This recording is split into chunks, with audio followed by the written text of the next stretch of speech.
Hey, I've got some free training I want to invite you to, but before you do that, before you click below, do all the stuff, I thought I'd just share with you some free advice, some free value, so that you can take a look at it. And if you like what I'm talking about right now, then click below and register. If you don't like this, don't register. So here's what we're looking at.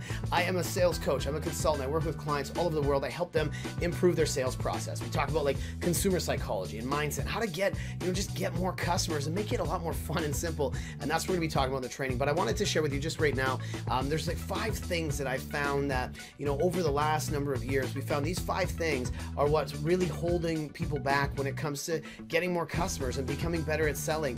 And these are things that I'm going to share with you right now, some ways that you can get around those. The first thing that we can look at is a lot of times I see salespeople or I see entrepreneurs or coaches going out and trying to get new business, and they're saying, here's what I have, here's what it is. And they're trying to sell what they have. They're trying to get a hold. Here's what I want from you. And so a lot of the language is I and me and we. And so what I want you to flip right now, the first thing you want to do is do more you language. Make it about your customer and add value.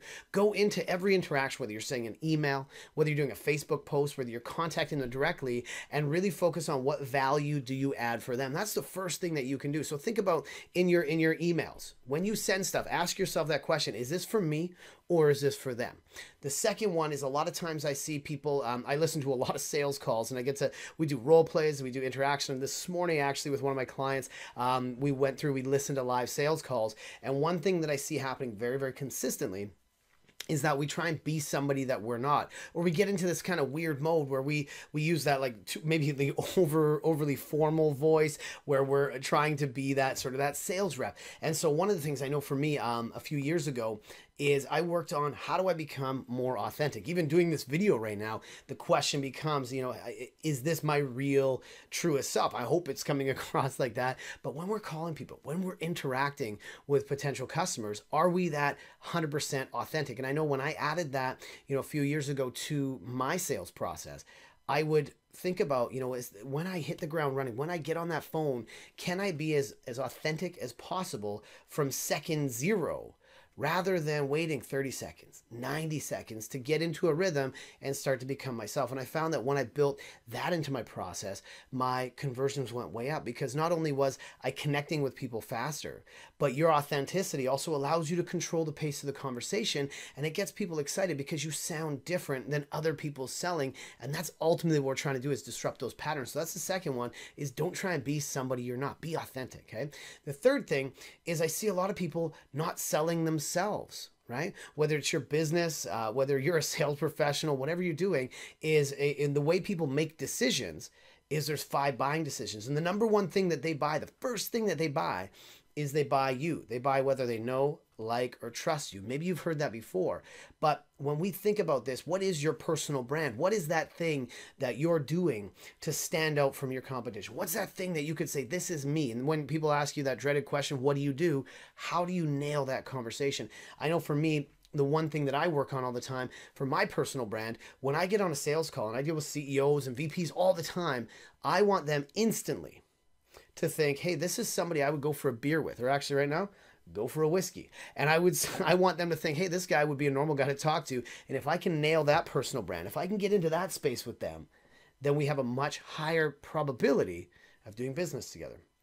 So that's the third thing, is just really focus on how you sell yourself in this. Whether you're a solopreneur or you work for a large organization, people connect with people, right? So make sure you're not skipping that step. The other one, the fourth thing here is a lot of times, people don't have a contact strategy. We don't really actually have a series of repeatable best practices, a series of steps when we're reaching out to people. So I hear the old, let's just smile and dial, or it's a case of, it's just numbers game. It doesn't have to be.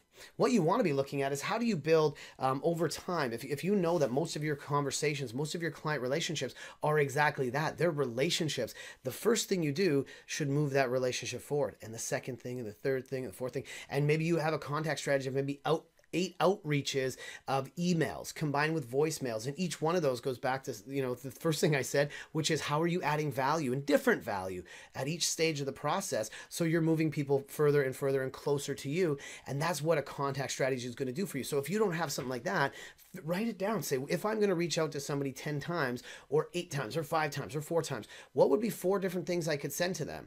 And emails and voicemails I would send, and maybe Facebook, whatever you're doing to connect with people. Are you adding value at each one of those stages? Are you sharing stories, testimonials? Are you giving them articles? Are you sharing ebooks or resources? It's just making their life easier. Okay. That's the fourth thing, is that people aren't really doing that with the contact strategy. And the last thing, the fifth thing I will say to you, these are my 5 things I see all the time, is that often I see people assuming that role of the sales rep, of the nuisance, of the person that, I don't want to waste any of your time, rather than somebody who is an absolute resource as a partner for your client. If you have something that's just awesome that you're selling, go in it with that confidence. Go in it and say, hey, I've got something cool I want to share with you. We've been learning all these things about our marketplace, all these things about companies just like yours, and we wanted to share with you because we're seeing what you're doing, we're seeing what's going on, and I think we have a way to help you, find this opportunity, avoid these roadblocks, sidestep these landmines, whatever you're sharing with them, and be excited that you're going to partner with them. And don't assume that role of that employee mindset. Assume the role of an ownership mindset. If you're going to talk to CEOs or VPs, speak the same language. Have the right energy, and when you ask for people to commit, lean in, lead forward, and be serious about your commitment.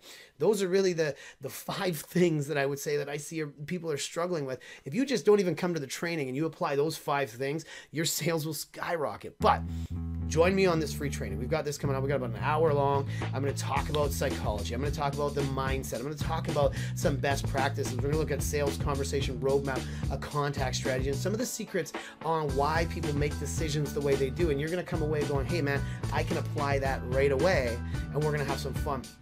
So join me at that workshop, join me at this free training, and I look forward to seeing you there.